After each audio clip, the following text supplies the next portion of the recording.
મને એવું લાગે છે આ કામગીરી સોંપ્યા પછી કે રાજ્ય સરકારને સરકારી શાળા,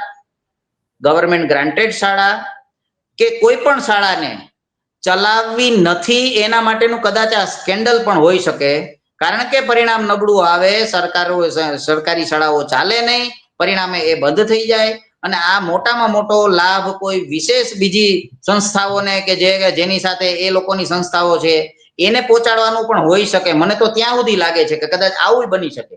કારણ કે દરેક જગ્યાએ શિક્ષક, આજે તમારે સરદાર વલ્લભભાઈ પટેલની પદયાત્રા હોય તો શિક્ષકોનો ઓર્ડર કરવામાં આવે, તમારે ટ્રાન્સલેટરનું ઓપનિંગ કરવું હોય તો તમારા શિક્ષકોને ફરજિયાત ઓર્ડર કરવામાં આવે. શેના માટે ઓર્ડર કરવામાં આવે? તો કે ભાઈ મુખ્યમંત્રી આવે છે કે શિક્ષણ મંત્રી આવે છે કે રમતગમત મંત્રી આવે છે, એટલે એના વેલકમ માટે સંખ્યા દેખાડવા માટે. તો આ જ્યારે શિક્ષકોને તમે વર્ગમાં રહેવા જ નહીં દો કે આવી બધી કામગીરીની અંદર જોતરા કરશો, તો જે શિક્ષકનું મૂળ કામ છે, જે મૂલ્યલક્ષી શિક્ષણ એને બાળકના હાર સુધી પહોંચાડવું છે, એ ક્યારે પૂરું થશે?